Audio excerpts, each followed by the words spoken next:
है Indu broadcasting private limited और आप देख रहे हैं इंडियन न्यूज, हर पल, हर क्षण, हर सच।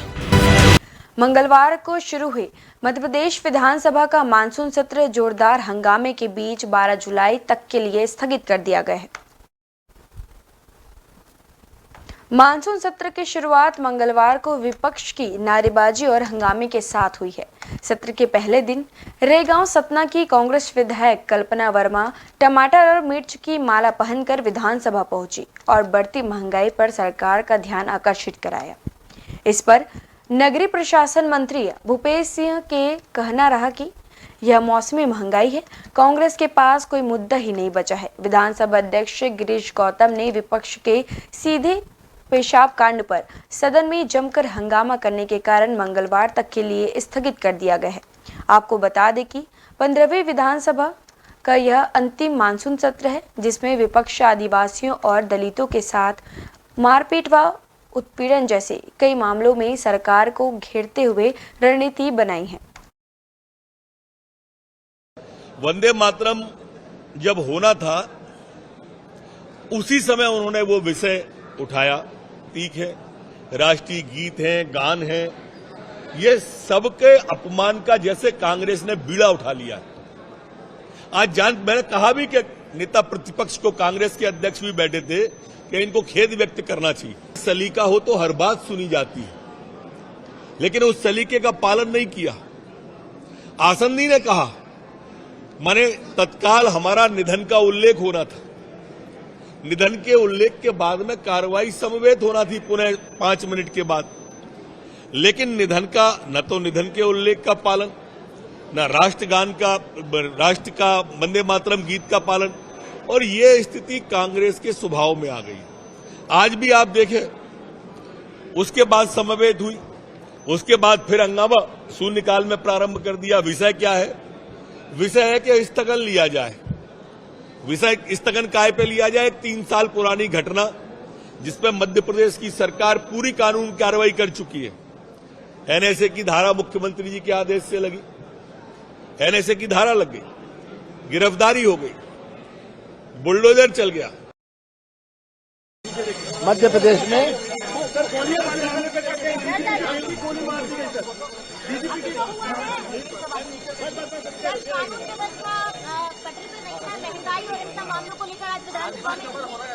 ऐसा कौन सा मामला है जो नहीं उठाना चाहिए? मध्य प्रदेश में महंगाई हो, बेरोजगारी हो, अत्याचार हो, अनुसूचित जनजाति, अनुसूचित जाति नंबर 1 मध्य प्रदेश, बेरोजगारी नंबर 1 मध्य प्रदेश।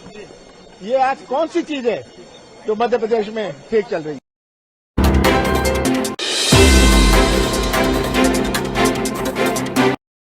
ये मध्य प्रदेश विधानसभा में हुई कार्यवाही की अधिक जानकारी के लिए जुड़ते हैं हमारे विशेष संवाददाता अनु मिश्रा से। जनक जी बताइए, किन मुद्दों को लेकर हंगामा हुआ जिसके बाद विधानसभा के मानसून सत्र को स्थगित कर दिया गया है? देखिए, जिस तरह से आस लगाया जा रहा था कि कांग्रेस आज विधानसभा सत्र के पहले दिन जोरदार हंगामा करेगा, तो वैसे ही हुआ। सीधी के पेशाब कांड और उज्जैन की मूर्ति जो गिरी वो लगी हुई है, उनको लेकर विपक्ष ने, कांग्रेस ने काफी ज्यादा हंगामा किया, जिसके कारण सत्र नहीं चल पाया और विधानसभा को स्थगित करना पड़ा। देखिए, कांग्रेस इन दोनों मुद्दों को लेकर काफी हमलावर है सरकार पे, और ये जो विधानसभा का सत्र है ये 12 जुलाई तक के लिए स्थगित कर दिया गया है। 12 जुलाई को फिर से सत्र की शुरुआत होगी और 5 दिन का सत्र है ये, 11 से 15 तक के लिए। तो अब कल देखना होगा कि कांग्रेस फिर से अब किस तरह से सरकार को घेरती है। जी, इस मानसून सत्र में किन किन मुद्दों को लेकर ध्यान आकर्षित कराया जा रहा है? देखिए, ये 18-2023 के विधानसभा सत्र का आखिरी सत्र है ये, तो कांग्रेस सरकार के ऊपर हमलावर है, चाहे सदन हो, चाहे बाहर हो, चाहे सड़क हो। जैसे ही आज आपने देखा कि नागौद विधायक कल्पना वर्मा टमाटर की माला पहन के पहुंची हुई थी। तो एक तो महंगाई मुद्दा है, दूसरा जो सबसे ज्यादा चल रहा है दलित आदिवासी सीधी वाला मुद्दा। तो इसको लेकर कांग्रेस इन 4 दिन तक सदन में उठाएगी। आज ही प्रस्ताव रखा था कि सीधी वाले मुद्दे में चर्चा हो, और उज्जैन वाले मुद्दे में चर्चा हो। और साथ में आज सतपुड़ा भवन में जो आग लगी थी कुछ दिन पहले, उसको भी देख सकते हैं, उसको भी मान सकते हैं कि इस मुद्दे पे भी कांग्रेस सरकार पर हमलावर रहेगी सदन पे। जी स्थगित होने के बाद आगामी विधानसभा चुनाव पर कैसा असर हमें देखने को मिल सकता है?